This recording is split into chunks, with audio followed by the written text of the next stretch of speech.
Sige, sige, sige. Salamat. Bok, negative.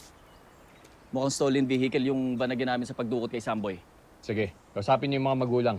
Baka may maalala na detalye na hindi nasabi noon. Ano pinagtitinginan niyo? Tinry na namin silang tawagan. Pero ayaw nilang makipag-coordinate sa atin.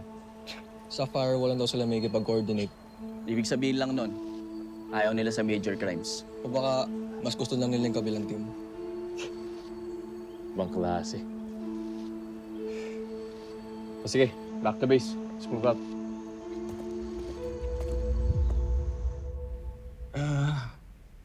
Parehong username, HappyBro918. Parehong account.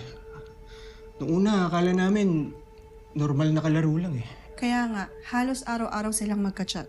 Kailan ko kayo unang naghinala? Nung nagyaya na maipagkita. Ito. Ito.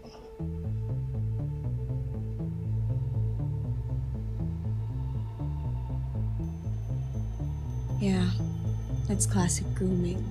Yung nilalayo nila yung mga bata sa mga magulang. Hi, JP. May tanong lang ako, ha? Paano kayo nagkakilala nitong kausap mo? Magkasama lang po kasi kami sa builders. Kala ko po, pareho lang po kami 9 years old.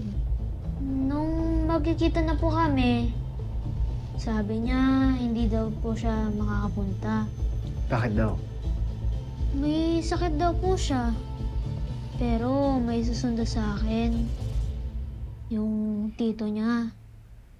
Doon na kami naghinala. Kasi kung bata talaga siya, bakit may ibang taong involved? Kaya, imbis na yung anak ko, ako na yung pupunta.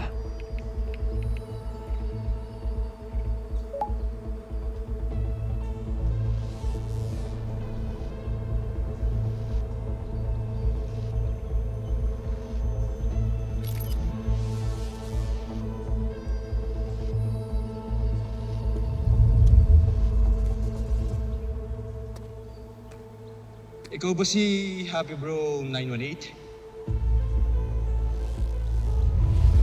Ha? Anak ko yung kachat mo. Brad, baka nagkakamali ka lang. Ah, talaga? Eh, para kanino yung dala mo? Hoy! Nauna ko siya ng picture tsaka ng video. Titignan mo siya, mukha siyang harmless na tao. Pero di ba, yun nga yung nakakatakot.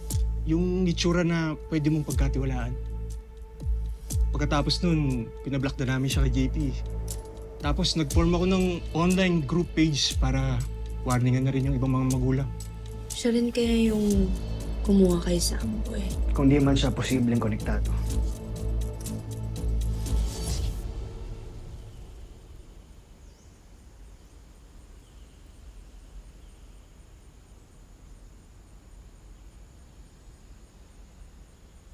Chip. Stress ka. Sana naman di na si Martin ang dahilan. Hindi. Regalo yung iniisip ko. Hindi mo napansin? Sobrang invested niya sa kasong to. May alam ka. Sabihin mo na sa akin. Ay ko naman. Sigalo na lang tanungin mo. Parang nakwento niya sa akin, nangyari din sa kanila ng kapatid niya yan.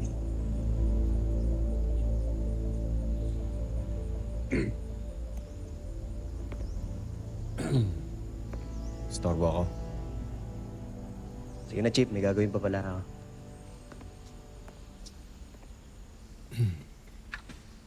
Isa. Biglang dead end kami dun sa investigation namin kay Samboy. Stolen vehicle yung na-recover naming van. Okay, well, may sinusundan na lead si Galo. I-report namin sa iyo pagbalik niya. No need. Nag-usap na kami ng team and we realized na best suited for the case is Firewall since cybercrime case pa din siya. Seryoso kayo? Bakit biglang nag-giveaway kayo sa firewall? After niyong pumunta dito at bastusin ng mga tao ko, babawiin niyo? Isa. We just really think that Firewall is best suited for the case. Kung kailangan nyo ng support, just let us know. Major Crimes is ready.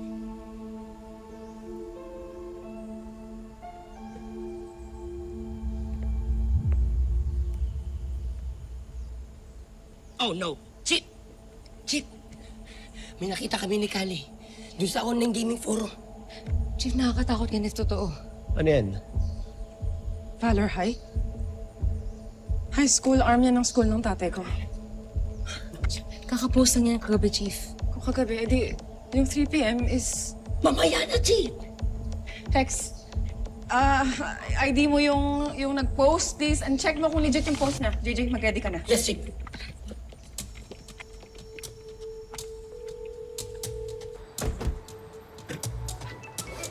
Tawag si Isa.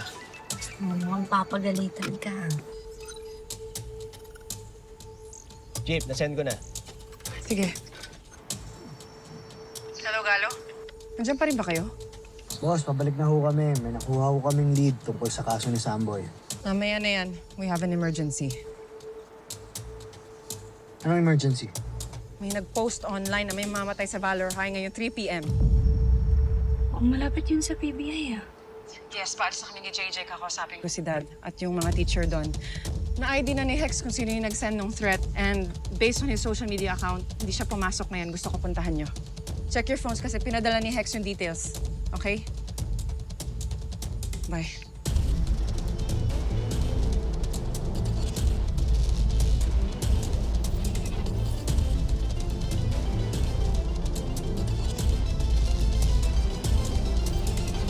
Jeep, baka naman masyado tayo nagpapanik dyan. Baka prank lang yan. Kung social media content. Lives are at stake, Hex.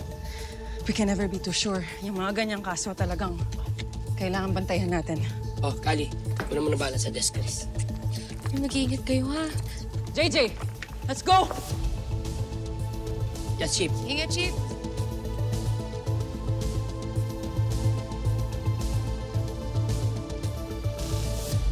Mamatay na kayong lahat!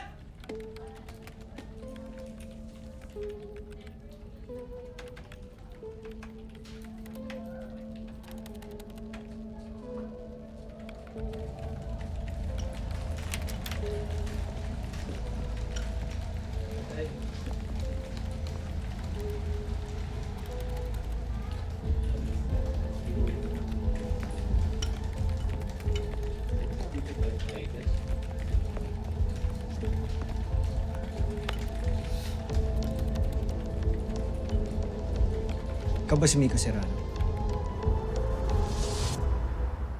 Tahimik na bata si Miko. Madalas sa dulo siya nauupo. Minsan, ma'am, yung mga tahimik na ganyan, nasa loob pala yung kulo niyan. Pero walang history of violence si Miko. Even bullying. Ganito po kasi yan, ma'am. Baka meron po siyang kaibigan or kakilala dito sa school na makaka-impluensya sa kanya na gumawa ng hindi maganda. Sa class namin, wala. Maybe in other class, pero hindi ko alam. Agent Cervantes, Agent Gonzaga. Kung wala sa school ground si Miko, then there's nothing to worry about. Pero kung mag-attempt man siyang pumasok, sa gate pa lang haharangin na siya. Ma'am, hindi lang po gate na kailangan natin bantayan. Pwede siyang pumunta kahit saan. Posibleng nandito na sa loob ng school. Agents, I still believe na hindi kayang gawin ni Miko ang lahat ng mga naiisip ninyo. Mabuti siyang bata. Kailangan ka namin makausap. Sino kayo? Ano kailangan niyo sa akin? PBI. Ikaw ba nag-post nito?